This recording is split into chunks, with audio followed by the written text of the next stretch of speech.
suis normalement aussi coach sportif et prof de PS. Je crois que la jeunesse de maintenant, ils sont un peu faibles. Les joueurs ont besoin d'être cadrés. Quand vous ne leur dites pas ce qu'ils doivent faire, ça va vite en vrille. C'est comme des petits enfants qui se disent qu'ils n'ont que des droits et n'ont aucun devoir. Seulement, ils veulent trois choses. Ils veulent beaucoup d'argent. Ils veulent se barrer du pays. Un brassage entre les acteurs locaux et les acteurs de la diaspora pourrait faire exploser en fait l'activité. Quel modèle suivre en Afrique en termes de développement du structure e-sport? Moi, j'ai pour ambition d'organiser un tournoi propre au Bénin, mais qui va amener les autres compétiteurs à venir. Je peux me vanter des 5 premières disciplines, mais pour les autres, on est encore en progression. Ouais, c'est ça. Sinon, Afrique Gamer a toujours évolué sous fonds propres. Et quand je dis fonds propres, je parle. Et moi, je suis en place depuis 12 ans.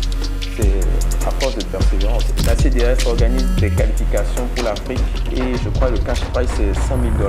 Donc c'est pas petit. Donc un joueur professionnel gagne très bien sa vie. Il faut avoir un objectif derrière quand vous organisez des compétitions mensuelles. Si je dois mieux m'exprimer, la compétition est la partie qui bouffe le plus. C'est pour ça que nous avons pensé au Game Center. C'est qui Médard Diakité? Ah, c'est le boss, c'est le boss. Ah, ça, c'est pas un petit nom, hein? En fait, Médard Diakité, en vrai, c'était un petit joueur qui est devenu un mini grand joueur. En fait, l'idée était au départ de devenir un joueur professionnel. Et bon, on a vite commencé par sortir, je vais dire, de notre cocon. On jouait en ligne et puis on a compété à l'international et on s'est rendu compte qu'en fait, on n'avait vraiment pas le niveau. Ouais, c'était ces gens, vous êtes forts dans votre quartier. Totalement. Dans le style. Du coup, j'ai compris en fait avec mon collaborateur, je vais dire, Emmanuel Sagna, on a compris qu'il fallait plutôt structurer la chose, créer des compétitions pour créer des communautés. Et maintenant, quand on aura les communautés, il faudrait qu'ils s'entraînent pour représenter le pays à l'international. Donc, j'ai quitté le stade de joueur pour organisateur ou entrepreneur, si vous préférez. Donc, c'était, je ne vais pas dire compliqué, parce qu'il y avait plus la passion dedans. On a vraiment dépensé beaucoup d'argent, mais comme j'ai dit, c'est la passion qui fait tout ça. Et je n'étais pas seul. J'ai eu la chance de rencontrer beaucoup de personnes qui épousaient ma vision. Et aussi, il y a Emmanuel Sagna, je vais dire, qui est plutôt mon catalyseur, parce que je suis très émotif. Oui, donc, disons qu'il est mon catalyseur en griffe, c'est ce que je peux dire. Quoi. On a tous besoin de quelqu'un comme ça dans sa vie. Forcément. Donc, il modère les trucs et quand je vais dans l'excès, il ramène la barre et tout, en tout. C'est ce qui nous a permis de perdurer. Sinon, il y a beaucoup qui ont essayé, mais nous, on est en place depuis 12 ans, donc ça va. Beaucoup d'efforts. Et en termes de ton activité? Ce que je fais, je vais dire, j'essaie de non seulement créer les communautés, créer des compétitions, ce qui permet aux jeunes joueurs de s'épanouir déjà et de pouvoir découvrir la chaîne e-sport et l'e-sport en lui-même. Mais également, nous faisons en quelque sorte la promotion des nouveaux métiers du futur. Quand je parle de métiers du futur, je veux parler des métiers du numérique. Parce que dans l'e-sport, il ne faut pas se mentir, il y a beaucoup de métiers qui ne sont pas encore mis en valeur. Actuellement, si vous voyez un parent d'élève en griffe et vous lui demandez bon, qu'est-ce que votre fils va devenir et tout. Les métiers qui reviennent très souvent, c'est médecin, avocat ou banquier. Donc, c'est ces métiers qu'ils ont en tête. Or, vous pouvez vous en sortir en étant graphiste, ingénieur de son, tous les métiers qui ont rapport à l'e-sport. Développeur. Oui, voilà. Et derrière ça, je vais dire, si on fait un parallèle avec le sport, on peut dire que tous les métiers que nous retrouvons dans le sport se retrouvent également dans l'e-sport. Que ce soit même les managers, les diététiciens, les coachs, tout ça, c'est des métiers qui... L'accompagnement psychologique, voilà, mental, psychologique, voilà. tout à fait. Comment est né Afrique Gamer? Ah, ça, c'est une baston. On se tabassait, je crois. Manu, Manu, excuse-moi, c'est avec Dark Shad, non? Oui, en fait, on avait une équipe de 3 où on jouait, je crois que c'est sur Naruto on jouait, on se sentait vraiment très fort. La vraie histoire, c'est ça. Mais derrière ça, on pensait compétir à l'international, comme j'ai dit, mais on avait eu la chance de suivre un reportage sur la Gamers Assembly, Monsieur Désiré Koussavo. Je crois l'activité qui se déroule à Poitiers. Donc moi, je me rappelle, j'avais vu ça en rapide, quoi, mais je n'ai pas gardé. C'est Manu qui avait gardé. Lui, il a gardé la structuration. Donc, après ça, on a discuté, on est parti compétir, comme j'ai dit. Et on s'est rendu compte qu'on n'avait vraiment pas le niveau. Donc, on avait besoin de créer les communautés. Créer les communautés, structurer la chose, créer des tournois mensuels pour fidéliser les communautés. Donc, c'est ce qu'on a fait. Donc, arrivé à l'étape là, on a eu un site et puis on s'est intéressé à tous les articles qui tournaient autour de l'e-sport. Et puis, on s'est assis, on a pensé à la structuration pour être, reconnu au niveau national, en passant par le ministère des Sports, s'enregistrer légalement et tout. Et c'est après ça que, on a commencé par avoir les petites démarches, compétition nationale, internationale, qualification et tout. Bon, on a tenu, je ne vais pas mentir, c'est beaucoup de sacrifices et surtout beaucoup d'argent. Et ça a pris combien de temps? 12 ans, comme j'ai dit. Et dans les 12 ans, au début, on avait commencé à l'Institut français, on faisait des ateliers d'initiation pour les jeux vidéo. Donc, on essayait de déconstruire l'idée que les gens avaient sur les jeux. Et ça a pris. Okay. Je dois même avouer que les semi-professionnels qui sont en train de performer à l'international font partie de notre première cohorte. Il faut ajouter que j'étais leur dieu en temps. Oui, parce que les anciennes gloires, il ne faut pas oublier. C'est pas grave, mais c'est vrai. Qui dirige AfriGamer? On est deux, je vais dire. À vrai dire, on est deux. Il y a moi, Djekete Médard et Emmanuel Sagna. Seulement, actuellement, Emmanuel Sagna est très en berne. J'espère qu'il entend ça. Il fait plus grand-chose. Est-ce que je suis occupé? Mais en fait, on est deux. Ça fait qu'en fait, on se complète. Il y a des moments où peut-être l'autre est à 25%, donc l'autre doit mettre la base en 15% pour se compléter, ainsi de suite. Totalement. AfriGamer est constitué de combien de joueurs et à combien de jeux différents AfriGamer joue dans son dojo? Bon, normalement, on est 33 joueurs et disons actuellement, on a 5 jeux. Je vais dire les jeux fighting, Street Fighter, Tekken et Mortal Kombat. Les jeux de simulation sportive, EFC 24, eFootball. Dernièrement, on a intégré NBA 2K et maintenant 2 jeux mobiles, MLBB et PUBG Mobile. C'est récent, c'est pour ça, comme nous ne sommes pas encore, on ne peut pas dire qu'on est des dieux. J'aime bien, je peux me vanter des 5 premières disciplines, mais pour les autres, on est encore... C'est en progression. Ouais, c'est ça. Donc, quel est votre palmarès sur les dernières compétitions nationales et internationales? Sur les compétitions nationales, on a tout raflé comme d'habitude, ça, personne n'est étonné. Maintenant, au niveau des compétitions internationales, disons qu'on s'est cassé les dents sur le FIDIA. En fait, c'est le FIDIA qui nous a retamé. Sinon, au niveau d'Africa Game One, au Togo, on a tout raflé. Planète A Mali, je crois qu'on a perdu la première place seulement à Tekken. Mais c'est seulement la première place, tout le reste, on a tout pris. Même au FIDIA, en fait, ce n'est pas qu'on a fait piètre figure, puisqu'on a été, je crois, 9e, 32e, mais c'est qu'on n'était pas dans le top 8. Mais bon, c'était les nouveaux jeux. Je ne nous cherche pas d'excuses. C'était des nouveaux jeux, mais je pense que maintenant, mes joueurs sont un peu plus aguerris. Et quelles sont vos prochaines échéances pour AfriGamer? Pour cette année, il y en a 3. La première, il y a la compétition internationale où on a déjà un qualifié qui est de AfriGamer, Kader Martin, que je salue au passage, pour eFootball. Après ça, il y aura, disons, le FEDIA de cette fin d'année. Il y a une nouvelle compétition on ne m'a pas encore donné le nom, mais on nous a déjà invités. Okay. Parce qu'il faudrait savoir qu'on a souvent des invitations directes. Donc, c'est libre à nous de faire des tournois de qualification. Si on t'invite directement, tu n'es plus obligé encore de faire un tournoi de qualification. Donc, du coup, on nous a envoyé une invitation pour un tournoi qui se déroulerait en fin novembre au Nigeria. À part ça, je crois qu'il y aura la Global eSport qui doit organiser quelque chose, mais ils n'ont encore rien dit. Donc tous vos joueurs sont impliqués dans la préparation de ces 3 événements-là et travaillent ardemment pour cela, on va dire. Voilà, tout à fait.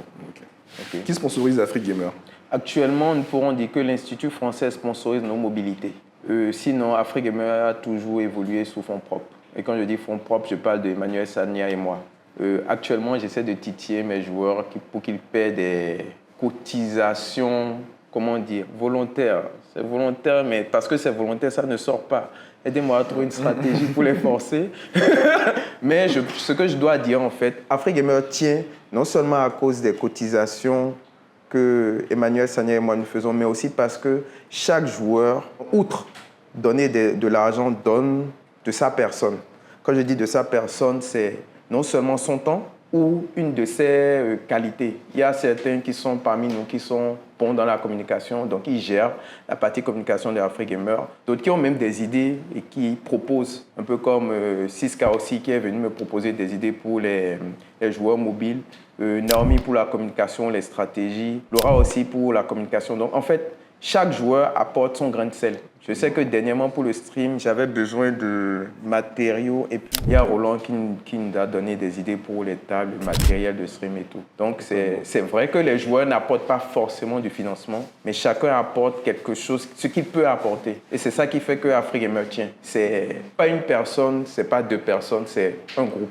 Une cohésion d'efforts. C'est ça. Un ensemble de personnes qui s'investissent derrière AfriGamer pour soutenir du coup les dirigeants. C'est ça. Okay. Un peu ça. C'est quoi la CDS? La CDS, c'est la Confédération africaine des sports digitaux.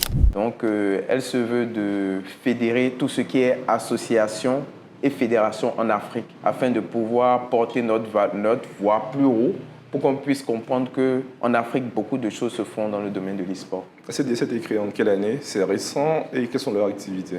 Bon, oui, c'est récent, je vais dire, ça fait 1 an, c'est l'année passée et tout.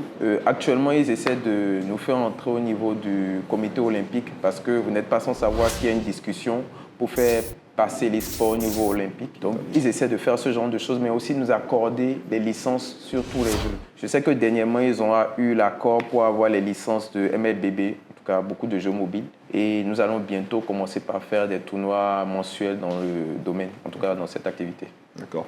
En fait, je devrais ajouter que AfriGamer fait partie de la CDS et disons que nous avons la chance parce qu'un des membres d'AfriGamer fait partie du comité exécutif de la CDS. Donc ce serait plus facile de porter la voix des Béninois, de l'Afrique aussi et de faire comprendre un peu ce qui se passe dans l'Afrique de l'Ouest et ce que nous désirons.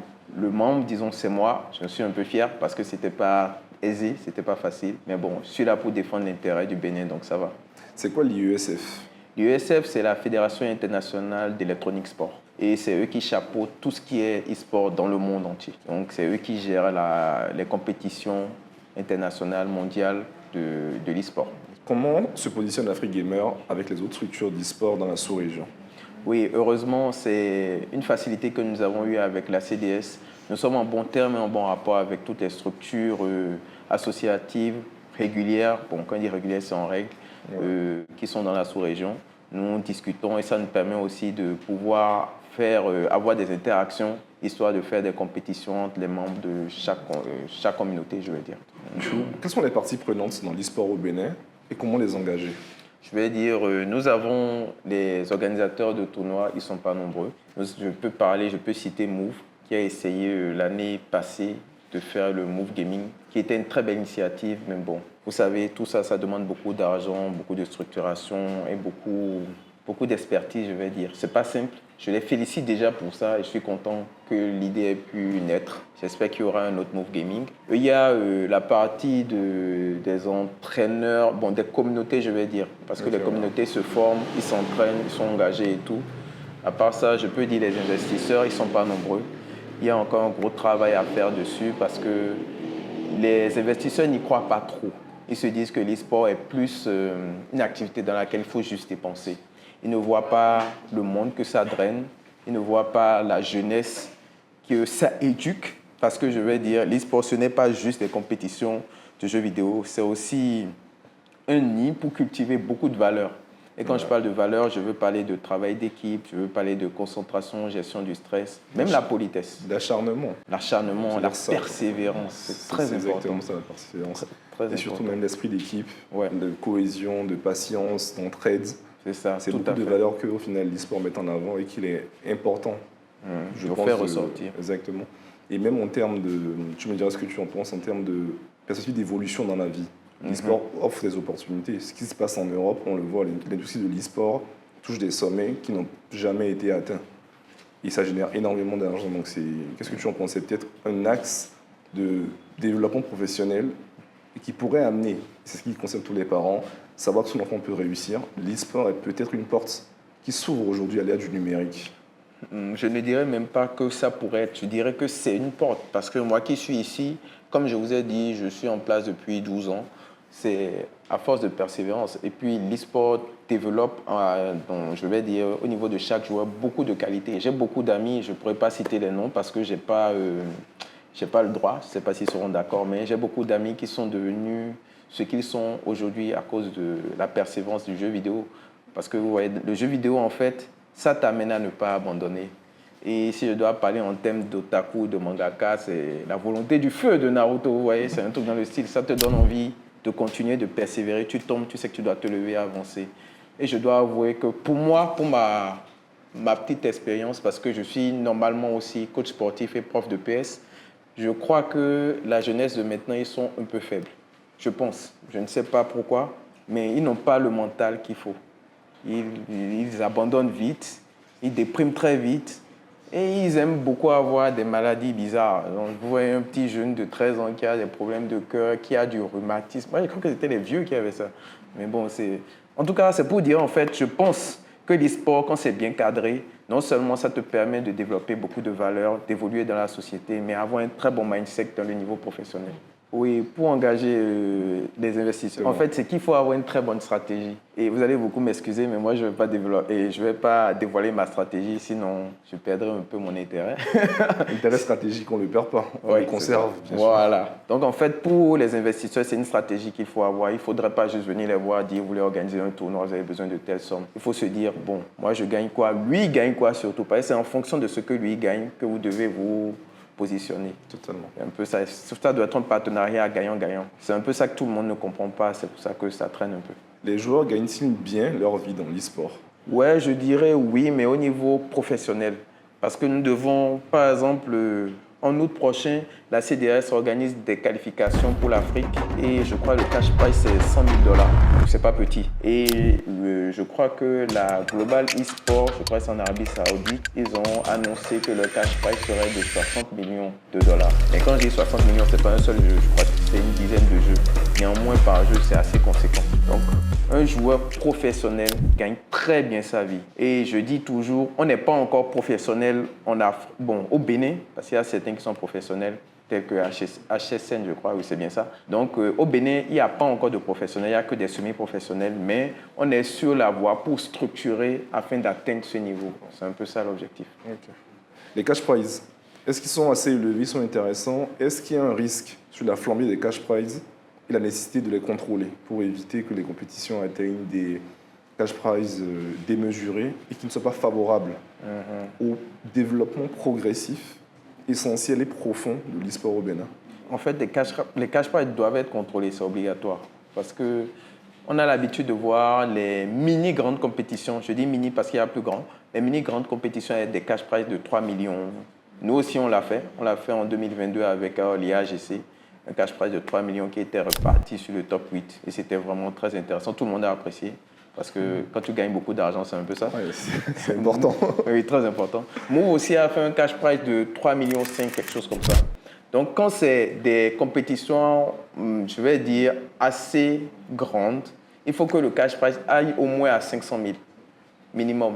Mais pour des compétitions mensuelles qui doivent perdurer, je pense qu'il faudrait voir ça à la baisse. Parce qu'il faut avoir un objectif derrière quand vous organisez des compétitions mensuelles. Soit c'est créer des communautés, fidéliser les communautés ou élever le niveau des joueurs. Et vous ne pouvez pas faire ça en jetant de l'argent, 3 millions par mois. Bon, je ne sais pas si des gens sont des héritiers saoudiens, mais je pense qu'il faut avoir une stratégie derrière. Et ça passe forcément par la sensibilisation des joueurs. Parce que je pense que les joueurs, c'est vrai qu'ils ont besoin de... Comment dire? C'est ce que j'ai compris et j'ai remarqué. Les joueurs ont besoin d'être cadrés. Quand vous ne leur dites pas ce qu'ils doivent faire, ça va vite en vrille. Parce qu'ils se donnent des droits. Ils se disent qu'ils ont un droit à. C'est comme des petits-enfants qui se disent qu'ils n'ont que des droits et n'ont aucun devoir. C'est un peu ça. Donc, il faut les cadrer, leur expliquer, oui, c'est ci et c'est ça. Qu'on n'a aucune responsabilité envers vous. Vous êtes ça, ça, ça. Et puis, si vous appartenez à une écurie, c'est cette écurie qui a des devoirs envers vous. Pas le peuple. Ce que tu dis, c'est intéressant. Quand je parlais des métiers dans l'e-sport, il y a tout un travail de coach dans l'e-sport pour accompagner les joueurs à la fois dans le cadre, on va dire, purement gaming, mais aussi dans l'encadrement qui peut se faire tout au long des compétitions, de la difficulté de la vie réelle et tout ça, pour même les accompagner dans le développement de leur carrière professionnelle. Il y a plein de métiers au final qui s'ouvrent au final dans Forcément. l'e-sport. Comment créer plus de compétitivité au niveau des joueurs au Bénin? En faisant beaucoup plus de tournois. Et je crois que c'est... Bon, comment je vais dire ça? Il faut se rapprocher des jeunes plutôt et savoir ce qu'ils veulent. Actuellement, ils veulent 3 choses. Ils veulent beaucoup d'argent. Ils veulent se barrer du pays. Donc, quand je dis se barrer, en tout cas voyager. Ouais. Et après, ils veulent faire, disons, comment dire, réussir à réaliser leurs rêves. C'est un peu ça. Donc, dans l'e-sport, déjà, tu peux gagner un peu d'argent. Et si tu es entrepreneur ou tu as la tête sur les épaules, avec cet argent, tu peux peut-être te lancer dans l'entrepreneuriat, lancer un petit business et tout. Si tu es régulièrement premier, parce que c'est quand tu es top 1 que tu te fais beaucoup de sous.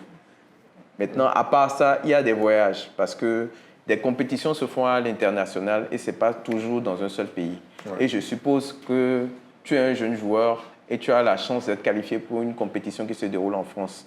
Tout le monde sait que ce n'est pas du tout facile d'avoir le visa. Ouais. Donc, si tu as le visa, ça te fait déjà un plus pour pouvoir partir à nouveau dans ce pays ou aller dans un autre pays Schengen. Totalement. Donc, il y a beaucoup d'avantages. Et je vais dire, nous avons la chance d'être très bien positionnés parce qu'actuellement, AfriGamer, comme j'ai dit, non seulement nous sommes dans la CDS, dans l'USF et dans la Global eSport, mais en plus de ça, nous avons un très grand réseau au niveau international qui nous permet de pouvoir être invités pour des compétitions à l'international ou de créer des compétitions au niveau national. Donc, nous suscitons vraiment beaucoup d'intérêt pour les jeunes parce qu'avec nous, ils sentent déjà qu'ils peuvent essayer de se rapprocher de leurs rêves, pas forcément les réaliser, mais c'est un pas. Voilà, c'est ça. Okay. Et du coup, à part les compétitions, est-ce qu'il y aurait d'autres éléments sur lesquels il faudrait s'appuyer pour faire développer l'e-sport? AfriGamer a pensé déjà à ça. On a pensé à toutes les difficultés. On a rencontré vraiment beaucoup de difficultés au niveau du financement, du cash price, connectivité, matériel, structure. Et nous nous sommes rendus compte qu'en fait, il ne faut pas se limiter au niveau de la compétition. Parce que si je dois mieux m'exprimer, la compétition est la partie qui bouffe le plus. C'est pour ça que nous avons pensé au Game Center, à ce local. Le local n'est pas encore fini, il sera bientôt fini. L'idée est d'avoir 3 grandes zones. Le niveau compétition que vous voyez ici, où on pourra non seulement s'entraîner, coacher les joueurs, faire des partenariats à l'international et puis faire des compétitions, participer aux compétitions à l'international. Le deuxième volet, c'est au niveau des créateurs de jeux. Nous voulons mettre en place un hub où nous pourrons avoir des jeunes qui vont créer des jeux basés sur nos réalités béninoises. Et ce n'est pas que des jeux basés sur nos réalités béninoises. Nous voudrons sauvegarder nos jeux traditionnels. Quand je parle de nos jeux traditionnels, je peux parler du Ubuntu. Je ne sais pas si vous savez ce que c'est. Voilà. Il y a aussi un jeu de pneus là, qu'on faisait quand on était petit, ou le One Power One. Exactement. Ce sont des jeux que les gens ne connaissent pas. Et je crois avec la nouvelle génération qui est un peu smart, ils n'ont pas le temps de jouer à ces jeux-là. On jouait à ces jeux-là quand on coupait le courant. Par la grâce de Dieu, on est encore en plein délestage, donc peut-être qu'on va revenir sur ces jeux.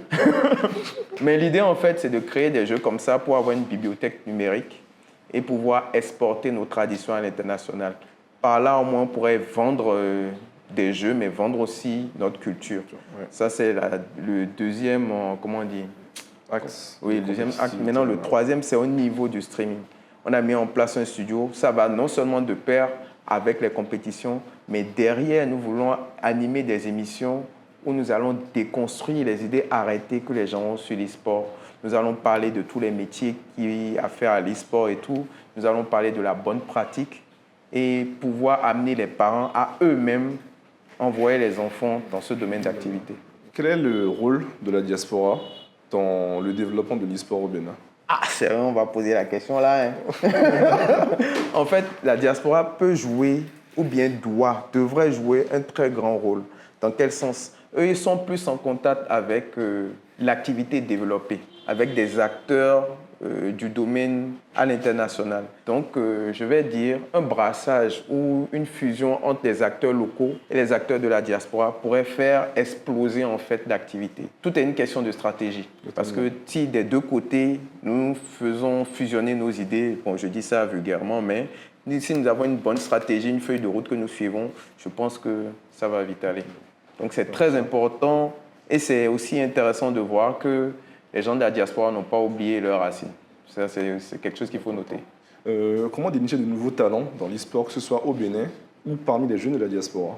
Oui, ça, en fait, on est obligé de mettre de l'argent. Excusez-moi. L'argent est le nerf de la guerre. Quand vous faites une compétition avec beaucoup de cash prize, ça attire les regards. Et moi, j'ai pour ambition d'organiser un tournoi propre au Bénin, mais qui va amener les autres compétiteurs à venir. Un grand tournoi bien plus grand que le FEDIA. Parce qu'actuellement, ne nous mentons pas, c'est le FEDIA qui fait beaucoup de bruit. Tout le monde a envie d'aller au FEDIA et tout, en Afrique en tout cas. Ouais. Donc l'idée est de mettre en place une très grande compétition avec du grand cash prize qui va amener les joueurs de salon à sortir de leur trou, excusez-moi pour l'expression, pour venir participer histoire de gagner de l'argent.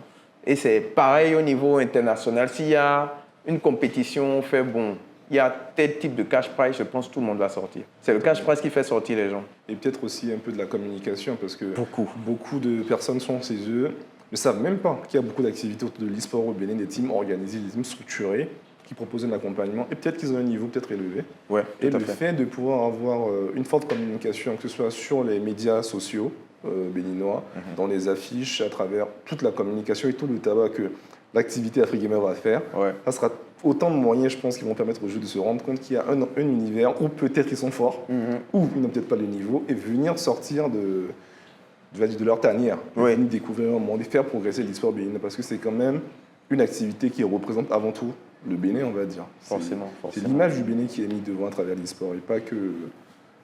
Il faudrait avoir une bonne stratégie de com, en fait. Parce que c'est vrai, en fait, la communication passe avant tout. Si on a une bonne stratégie de com, on va vite se faire remarquer. Parce que pour la petite histoire, j'ai rencontré des cadres du pays qui étaient étonnés de voir qu'il y avait une association comme Afrigamer qui était très structurée, qui a fait ses preuves à l'international. Avec tout le tapage que nous faisons sur les réseaux sociaux, moi, j'étais surpris de me rendre compte qu'ils n'étaient pas au courant.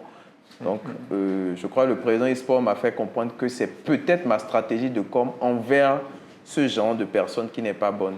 Que je touche, vraiment je touche les jeunes, je touche ceux qui sont du domaine, mais il faut que j'ai une stratégie pour pouvoir toucher également les autorités. Ouais, totalement. C'est un peu ça. Est-ce que tu aurais une question pour le prochain interviewé? Il y aura toute une suite d'interviews dans le genre, axées sur les différents acteurs de l'e-sport, que ce soit au Bénin, dans la diaspora, des acteurs un peu différents, donc des créateurs de jeux et tout. Donc, est-ce que tu aurais une question pour le prochain interviewé, qui que ce soit? Je voudrais savoir, du point de vue de... J'aimerais que la question soit posée aux gens de la diaspora. Okay. De leur point de vue, quel modèle économique ils pensent pouvoir mettre en place pour pouvoir développer l'e-sport ici et quelle stratégie ils pensent qu'on puisse mettre en place pour non seulement avoir l'intérêt des structures qui sont de l'autre côté, mais qui sont aussi chez nous. Est-ce que tu auras un mot de fin? Pour le mot de fin, je vais dire d'abord, il faut comprendre que, comme dans toutes les autres activités, il y a des parties toxiques dans l'e-sport. Il ne faut pas se mentir, ce n'est pas juste tout en rose. Mais il faut dire en fait que l'e-sport développe plus de qualité, que c'est plus positif que néfaste. Et ça développe des qualités qu'on ne retrouve plus actuellement. Et je les avais déjà citées quand je parle de persévérance, travail d'équipe, gestion du stress. Mais il faudrait se dire que l'e-sport, outre ses qualités, fait la promotion des métiers du numérique. Donc l'idéal est que les parents prennent conscience de ça et commencent aussi par sensibiliser leurs enfants dessus. Sinon, nous aurons beaucoup de chômeurs dans 5, 10, 20 ans. Bon, on a déjà beaucoup de chômeurs, mais il faudra pouvoir arrêter le saignement, quoi. Okay. Donc c'est un peu ça. Ok, super. Je te remercie beaucoup, Médard. Ok, je te remercie aussi.